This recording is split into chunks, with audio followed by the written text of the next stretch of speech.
Bro. It's cold, bro. Please let me just be here. No, get your legs down. Just move the camera, man. Honestly. Bro, nah, if you were in this position... This is why I don't... Right. Entertain them. I want to go... I say, put the thing this way. What things? So we see how we're looking. Right, let me change... Hold on, let me change brightness, so... It's not as important. Right, where's... Oh, the sponsor. Come on. You got a new phone sponsor, yeah? Oh, I can't be here, bro. I feel like it's good.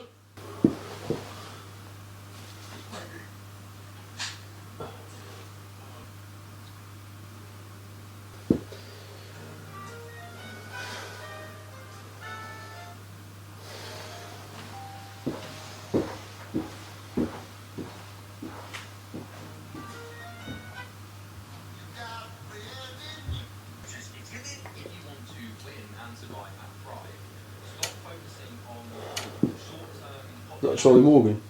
No. Is it? Blip it. Why do you have to do that? Why do you have to do that? I'm the gay one, yeah. Sure. I didn't even know you could do that. I just spotted it, man. Sure. Your research, did you? Yeah, it's we say like love, bro. It's love. I mean, it's all love. It doesn't have to be gay. It doesn't have to be sexual connotations when we say love. Do you know what I mean? Alright, what do you want to talk about then? We're gonna introduce the podcast, man. Yes. This is No Name Podcast, episode 2. It has to be. No, it's okay. You lot tell us. Okay, so he wants to say No Name Podcast. I think it'll be boring, yeah. I think it's my thing is Spectrum Talks. That is sick. So explain what Spectrum Talk. Why is it? Where's the name come from? Because we talk. Yeah. And we're on the spectrum. Spectrum Talks. We've not been diagnosed though, so. Who gives a fuck? Like, look, people identify themselves as different genders. If we identify ourselves as on the spectrum, what's the, you know what I'm saying? People are born with a dick, identify themselves as women. We are born without autism, we can, identify ourselves with autism. We've started on thin ice. And we don't even know. We've started on thin ice. It's We're a 50-50 chance. We're in some deep political discussion already. Yeah, you know what I mean when they say, oh, bro, let's start a podcast and then we're in jail. Yeah, that's gonna be us. That's us. So No Name Podcast, Spectrum Talks. You guys decide what you what you think sounds better. So I got some ideas, bro. Yeah, man, sure. There's actually only one. Actually, no, we've got a couple talking points actually. First thing, yeah, coaches that aren't in shape. Let's discuss coaches that aren't in shape, man. And we're not personally attacking anyone here, Maybe we're just gonna discuss the concept that is a coach that is teaching other people to get in shape who isn't in shape. Right? How does it even feel, man? I'll just make my example. Yeah. So last year, right? The goal was to, of course, gain weight, get bigger, stronger, whatever it is, right? Happened a little bit. I was still training hard. My nutrition wasn't quite there, but because I was training super hard, it kind of made up for the poor nutrition. Now I wasn't having takeaway every day. It was just I was meant to eat more than I was. That's it. I was doing 2-3 meals a day. Food was still clean, but I wasn't eating a lot. And I was feeling guilty. Like I had a 6-pack last year, all year round.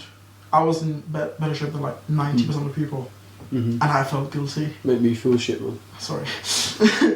And I'm wondering, how do people who are, overweight, like on the actual BMI score, they're like obese, take away the muscle because they don't have the muscle, right? Because I suppose you could say a body fat percentage is probably more accurate. Exactly. I mean, not that you can accurately measure that, but if they've got a big belly and they're wearing flipping fitness trainer at the back, they got a lot of visceral fat. Yeah, that sort of situation. I wonder how they feel. Do they not feel guilty? That's my question. How that wouldn't sit right with me if that was me. I mean, there's a lot of coaches that obviously they have a platform, they have a lot of people that follow them. I feel like there's a relatability aspect, isn't there? Do you know what I mean? Like people might look to them and think they're a little bit overweight, I'm a little bit overweight, so they kind of there's a common ground between them. But the problem is they're trying to sell the point be to that person that they aren't even at themselves. You know, I think it probably comes down to like obviously the thing is what everyone. Quick little battery change. Battery change. So we're back in the game. Back in Spectrum. Back in the game. So I think everyone is allowed, entitled to like some time off every now and again. If there's like big life events that happen. But it comes down to like, is the excuse genuine? Like we'll get into. Because I want to talk about excuses in a minute and like excuses that people give because I feel like that's a good talking point. But it's like if you've had to take genuine time off, like realistically, how long could that be for? Like. There's been times where I've taken a month off in my training journey, right, where I might prioritise other things or experience burnout, whatever it might be. But I know that in that month off of training, like how much have I reverted? Not a lot. I've not got no muscle, or I've not got fat in that time. Do you know what I mean? But there's some coaches that are in that state, and it's like even if you have to take some time off, like how long does an actual like something that causes you to stop training, how long does that need to kind of take place? You get kind of what I'm saying? Yeah, but why are you actively doing to get back into shape? Yeah. That's something like, so the relatability, I understand if you were really overweight to begin with, then you lost the weight, and now you're trying to teach people how Which to is big, like that's something lovely. To congratulate, yeah. And lovely. It can happen, a lot of shit can happen, right? And you know what, you get a bit of weight, lose some muscle, not in the best shape, but what are you actively doing? There's so many people, that still use COVID as an excuse. That was 5 years ago. Yeah. What have you done in 5 years? It's not like COVID's been going on for 5 years. Yeah. What are you actually doing to get back into it? Now, there's also the aspect of like, for example, if most of you don't know, but if you look at professional coaches who coach proper bodybuilders and who compete, Honey Rumble, he's like the best coach, right? He coaches Seba. He used to. He's retired now. Henry Romo was not in the best shape of his life when he was coaching people. But when he was younger, he had competed and he had been coaching people on how to go from A to B. So if a coach is not in the greatest of shapes, but they've been there, done that. They've been there, they've done that, and they're actively helping others do that. Then fair play. Yeah. But there's coaches who complain like this shit's hard now, PT is saturated. This is what I wanted to get to. Are you walking the walk? Yeah. This is what I wanted to get to, and it's like, and it's so mad because they don't have like that level of like self-awareness, because they'll speak a message like a post that I made recently was saying like anytime somebody says I don't have time, like you do have time, sort of like challenging that belief. But you'll hear coaches say stuff like that, or like you do have time, you just need to do this, you just need to do that. But then it comes to their own journey, and the very things that they claim to be able to solve for their clients, they also use as an excuse and a reason as to why they're not in shape. And I just think that's mad. Like they say, oh, I got busy, or I even know like a coach that like basically would specialise in parents or like people that have got kids, and then they got out of shape over the course of a few years after having a kid. And the reason for them not being in shape was, I had the kid, But then a lot of their messaging was helping parents get into shape. It's like, you can't do the very thing that you're claiming to do. So it's like they'll give the kind of similar reasons for not being in shape, as the problems they can supposedly solve. More to that fact, right? Coaches that have never had a coach, have no intention of getting a coach, when they probably like need a coach, they're selling a service that they don't even prioritise or value to use themselves, when they could benefit from using it. Like, what are your thoughts on that? Yeah, like look Abbott. Yeah. He's got like 3-4 kids. Yeah. He's got 6-pack. Yeah. And I feel like when coaches think about how they thought of like, oh, maybe need a coach, they revert back to say, oh, I know what to do anyway. Okay, why are you not doing it? Right. You know you got to do a few things, but you're not doing it. Why? Because you got these excuses. Yeah. But your sole job is to help people overcome their excuses, which are the same as yours, so that they go from A to B. But you're not doing it yourself. The busy professionals. Yeah. How many coaches go, I help busy professionals, and then they fuck get to their own business. Oh, business is just busy, Oh, so you're a busy professional. So you're one of the people that supposedly has the secret answer to solve the problem that you're currently facing and can't adhere to yourself. Let me skip a session. Let me just order food to my markers. Look, I get it. If you're going through a really heavy season, yeah, I get it. I've had it. You've had it. Like last year, I had a super heavy. Like I focused majority of my time on work, but I was still getting 3 to 4 sessions in. Even if they were 40 minutes, 50 minutes, I was still getting them in. Yeah. My eating wise, yes, I wasn't having 5-6 meals a day like I'm doing now, but it was still 2 or 3, and I would at least maintain my shape. Yeah. Again, I felt disappointed just by maintaining what I had, which was a fucking 6-pack. Yeah. And wonder how do people feel when they're not actively doing anything. There's people that I've seen that haven't trained. I go to the same gym. Oh, I don't know what people are, but like you go to gyms, you never see those trainers train. You never see those trainers post on their story that they're even training a picture or anything. Yeah. You see them eat and it's shit food. Yeah. What's the mess? And then you complain. Yeah. You know what I'm saying? No, I think is, and this isn't even like, well, it's not really to attack them. All I'm saying is that their messaging and then their actions don't align. And like to me, it's like, well, which one is it?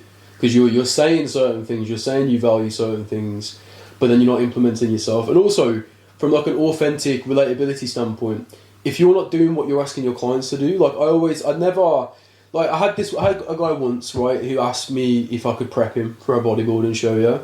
I know how to get people lean. I've never done a bodybuilding prep, I don't know how to do a peak week, any of that. So I said no, because I don't know how to do it, and B, I've never been there myself, you know? And it's not saying that like I couldn't provide like some degree of value, but like realistically, I don't necessarily want to ask a client or do something with a client that I've not kind of done, you know, myself, because you can't fully understand that process if you've not kind of done it for yourself. So that's the thing, yeah. When I ask someone like, hey, let's up your water intake from 1.5 to 2.5 litres. Let's try and get, you know, instead of 5k steps, let's try and get 8k. Let's weigh yourself instead of once a week. Let's do 3 or 4 times. I weigh myself twice a day. That's the level. So it's about you're at a specific level of skill, whatever that is, and it's not. In my opinion, you should not be asking others to do something that's higher than that kind of skill. If that makes sense. So if you're someone who's, you know, a psychology or whatever that is, you're, you know, getting 5k steps in a day, or I don't know, you're like a business coach and you're making X amount of money. There's no reason why you should try and coach or help other people to get above what you're doing, because you haven't experienced that yourself. 100%. And that's what it means, like walking the walk. Like, I've got a coach for training. He's sitting right here. I've got he's sitting right here. I've got 3 coaches. Not even like more than 3, but yeah. So he's got 3. So you got Gary, sleep and performance. Yeah. I've got my own bodybuilding coach, and I've got my business mentorship, which is like loads of coaches in there. So, and I've got 2. I've got my mentor for business and Suki for training, because again, I value the service that I'm trying to convince people is this amazing thing. I genuinely believe that, and the proof is in the pudding. I believe that because I have someone to do it for me as well. I just think it's interesting for a coach that has never been coached, and also if you're going to fully understand what it's like from the client perspective, you probably want to have been coached yourself, because little things like, you know, we have these like frustrations when we're working with clients sometime about like not checking in on time or like this and this. And it's only when you've lived that you kind of get an understanding of like, oh, actually, yeah, like I just couldn't be arsed that day, you know, to get the check-in on time, or I didn't communicate. So it just allows you to kind of understand a little bit better from like a client's perspective, and it just helps that kind of level of understanding. Because if you've never been coached, if you've never been a client, and I think somehow being a good client does lead to being a good coach. Do you know what I mean? And I think even being a client is a skill in of itself. You need to know. You know, you need to know how to communicate with them. You need to know when to ask for help. Like, actually being a client is a good skill. So if you can improve in your skill of being a client, you've learned that sort of like what the traits required are for that, and then you can communicate that to then your clients. Because, you know, like I say, like coaching is a skill. I think actually being a good client is a skill as well. A lot of people don't think of it like that way, because people come to coaches and just expect them to fix all of their problems. We can't. We can give you the roadmap, we can give you the guide, but ultimately you've got to actually adhere to it and do what's expected of you. So what I'll do when I first have a client is I'll lay out my expectations of you and what are your expectations of me, and we've got to meet those, because if we don't, we've not got the process. Do you know what I mean? So.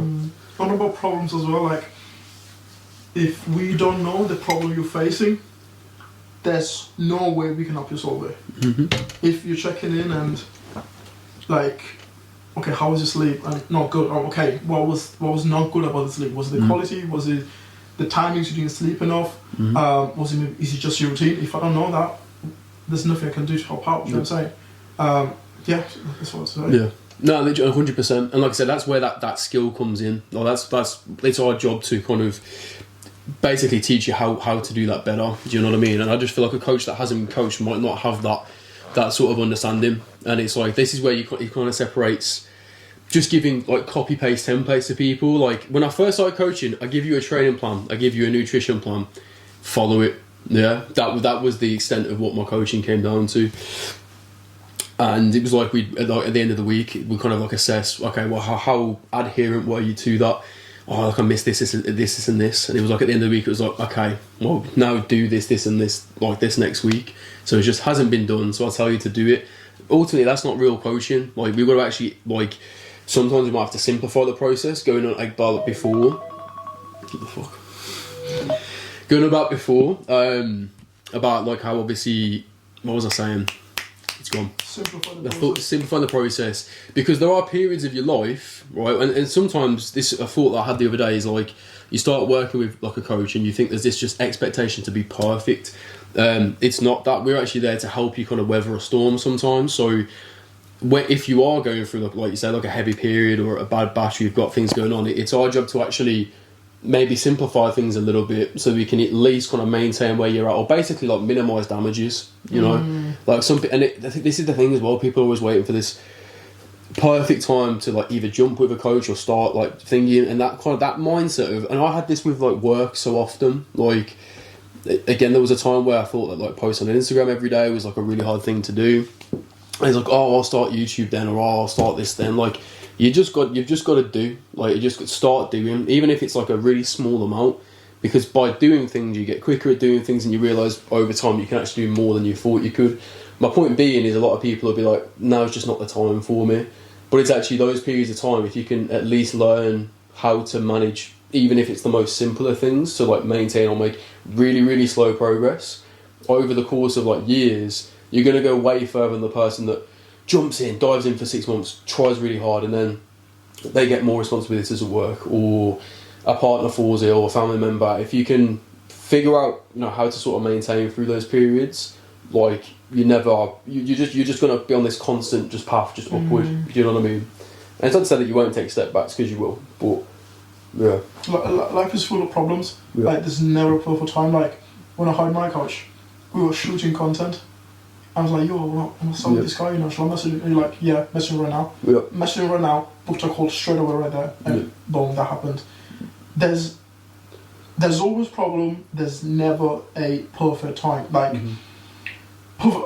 it's a bit, you know, sounds a bit, I don't know what to say, woo, like, the perfect time is now, but it actually is, like, the earlier you start, the quicker you learn how to go through setbacks, how to go through these struggles, so that the same thing that you said, like minimizing damage.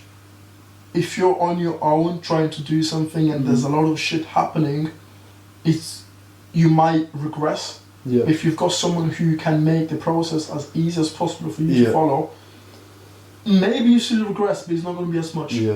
But best case scenario, you stay in the same shape. Like, I'll just make my example. So last year, this guy right here, he was coaching me. I know for a fact, if he was not coaching me, my shape would have regressed. Because a lot of the time it was just business, clients. That is it. But just having him end of the week, end of the week I go do my check-in. So ending the check-in, I want to put good things. In order to put good things in there, I actually have to do those good things. And that little switch, just having like a teacher in school. If you've got a teacher who's super chill, doesn't care, you love the teacher, don't get me wrong, but you're not really going to do like your homework. They're not going to bring the best out of you. Like my psychology teacher, lovely, shout out Mr. Bowden. Lovely guy, right? He was super chill. But the thing is, psychology I barely passed. I got a D in psychology. If I got like 1 mark less than I had, I would have failed it, right? But sometimes you've got those teachers that you don't quite like them, but you somewhat respect them, and you're kind of almost scared of them, and you're like, oh, if I don't do this piece of homework, you know, I'm just, you know, they're gonna shower me, whatever it is. You get it done, and over time that brings you to getting better results. Yeah. It's knowing when to push and when to pull. That's it. Because it's not just the standard, just work harder, bro mentality, which does work, but you know, you need to kind of understand, like, it's just on a day by day or like a week by week basis, how can you sort of like best, you know, spend that time. And I think having, like you say, somebody to hold you to account, it's exactly what you just said. Having me there stop you from regressing. That's literally the exact reason why I got Suki on board, because it's little things that, like, obviously I'd expect of a client, where I'd ask them to like track data, we check in, we measure progress. I was still training, I was still eating, you know, like basically 90 to 95% on plan perfect. But the difference was, like, it's something simple, like I wasn't tracking data, so I'd just follow this for like weeks, and weeks might have gone by, and what I needed was more calories, a change in the plan. But because I wasn't tracking that, which is something that's quite tedious, then I didn't spot that. So I just kind of was just maintaining, just really slowly progressing. That's the exact reason why I got Suki on board, because I know at the end of the week we're going to look at things and we're going to make the changes as and when we need to. It's little things like that, little aspects, like little, like the, sort of the outside stuff where people just think, oh, I just show up to the gym, oh, I just eat healthy. Actually, you kind of want to be doing some extra things like tracking data, looking at like you checking photos and stuff. There's another level to it which you can kind of, when you're on your own, you get kind of boxed in and you can't necessarily see that. There's the accountability aspect, like people underrate this so much. I was as well, like I was underrating this until I started working with him. But it's just like when you're on your own, and now this is not us saying, oh, why your culture? No, we don't tell you that. We're just saying how it is, right?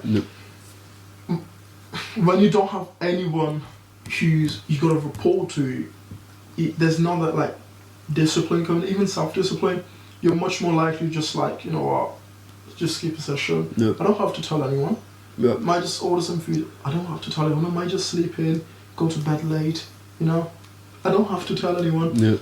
But as this is human nature, we want to be liked by other people. And if we want to be liked by other people, we're going to do things that are productive. So we tell them, therefore we get praise, and that tells us, okay, this person likes us because they're giving us praise, and we feel better about ourselves. Not fully. If you haven't had that experience yet, like that's something like when I was working, well, when I work with you as well, but so when I was working with my coach Abbott before, like I wanted to come basically most weeks and come with like good news, do you know what I mean? And I know that like I didn't want to disappoint him. I wanted him to see what I was doing, and that the relationship was a positive one.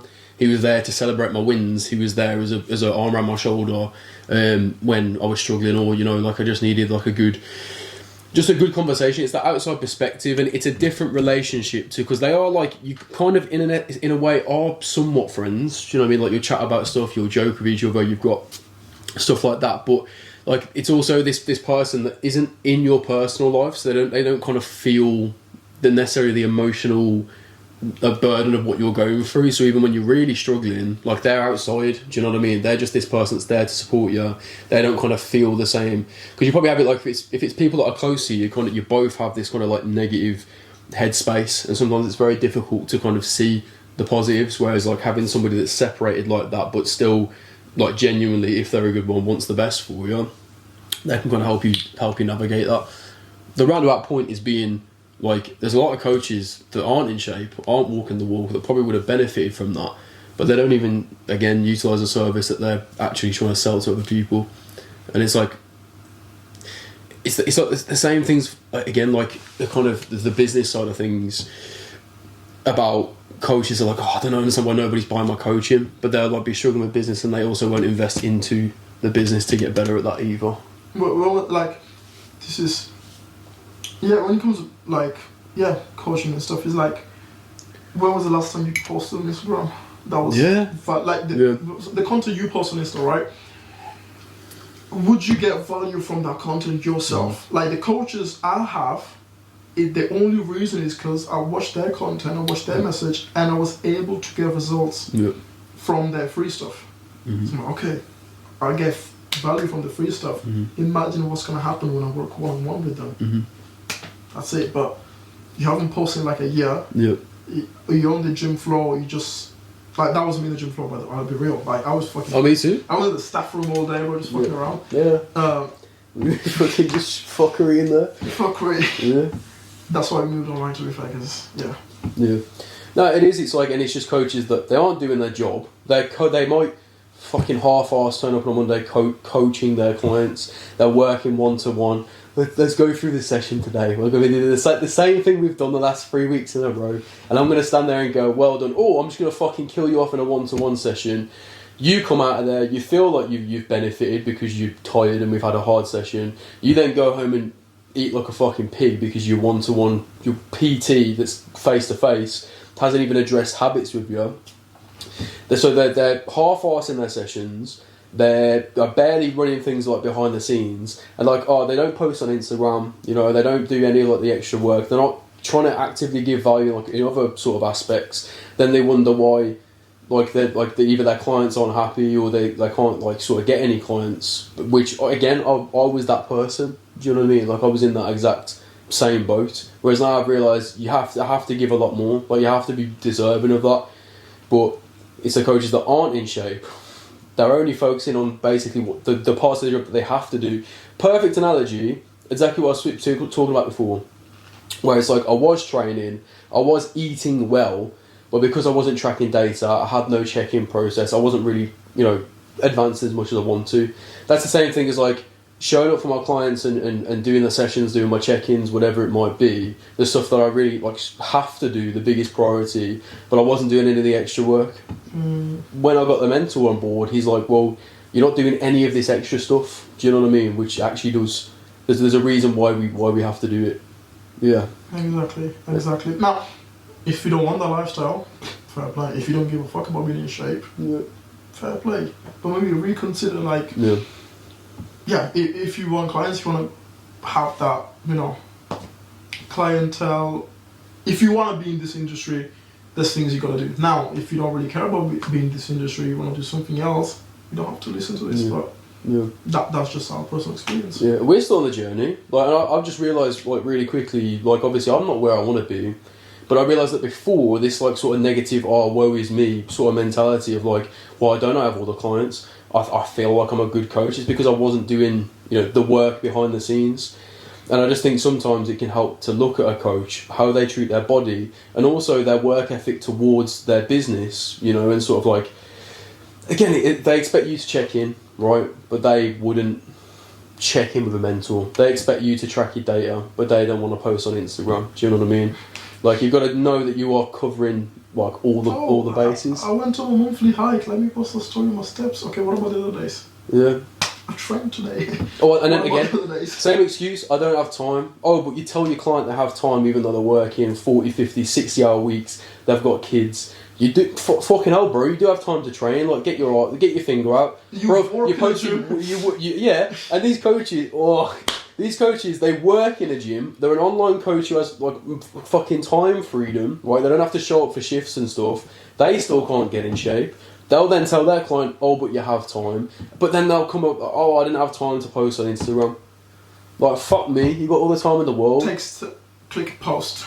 Literally. You record a 10-second video, put something that's valuable on top of it. Yeah. Post a trending sound. Yeah. Put a shitty caption. Click post. And then they've got the fucking gall. What was the point I was going to make? I was going to make a point here. Yeah, so they've got the fucking gall. So then we've broke things down. Oh, well, you need to be more organised.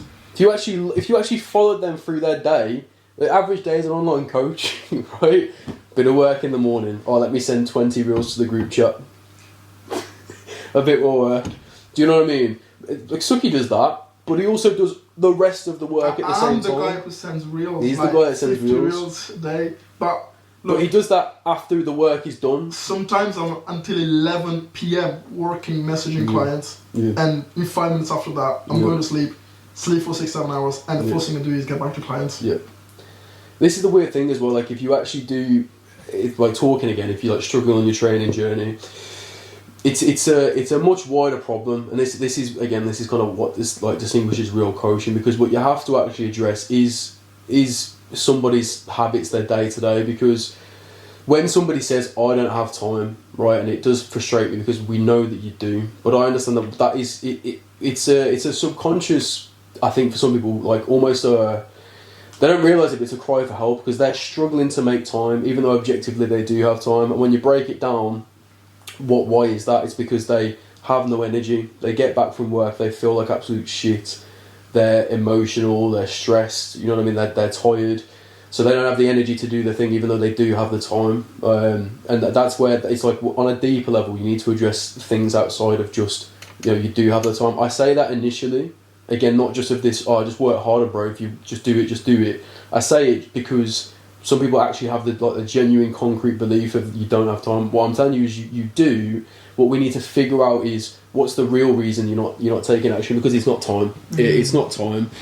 It could be an energy problem. If it is, that's probably because you've abused your body for as long as you have. Just that. People say I don't have time.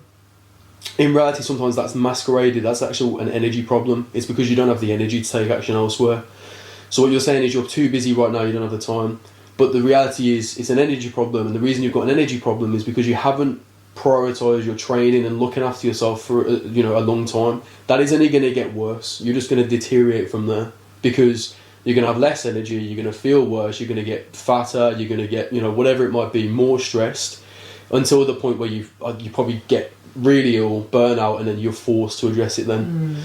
So self-love is being disciplined. Self-love is not about, feeling sorry for yourself, having ice cream and watching Netflix. It's not.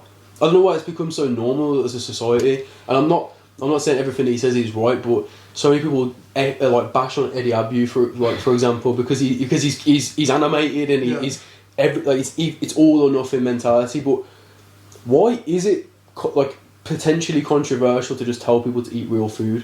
Why is it controversial to tell people not to do something that actually makes them feel worse? And I'm so guilty of this. I went out this weekend just gone. Yeah, there's something pissed him off because there's some degree of stress in my personal life. I went out.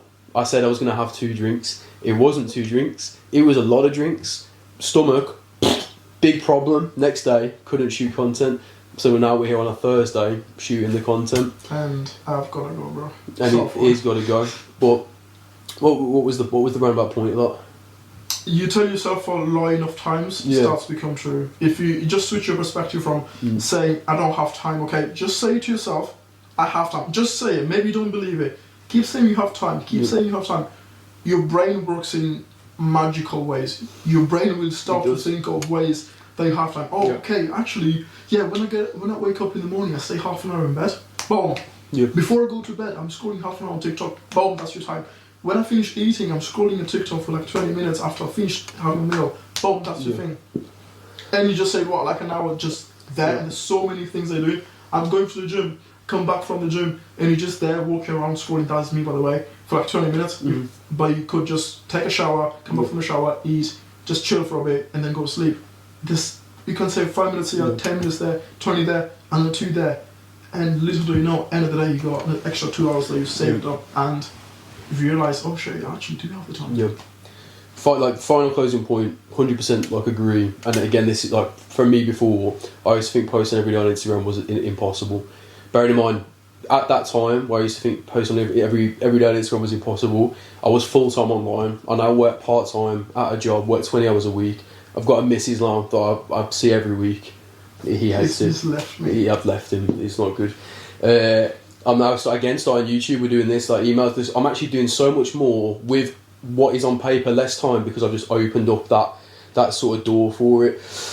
And what you realise, I think as well, again, just sort of to finish on that, is sometimes people, we're not just with training but other things as well. They really blow up and exaggerate in their head what is actually required to get the result. They think it takes a lot more than it does. It doesn't. Like training, you can get away with doing a lot less sessions than you might think that you need. I think that's a society problem. Again, probably coming from the people that the just work harder guys. It's I train 6 hours a day, bro. For 2 hours, I'm eating, however many times a day. Does that work? Of course it works. However, could you get away with doing a lot less if you are stuck for time and with a little bit longer still get to the same results? Yes. So it's probably not as hard as you're thinking. It also probably doesn't take as long as you're thinking. Small consistent daily effort, that will get you there. Also, the more that you do things, you get better at and more efficient at doing them. Meal prep for me, I used to cook every single day. I'd spend probably 12 hours a week in the kitchen. Then I started prepping every 3 days. Now I'll prep like once. Now I do it like once in a week.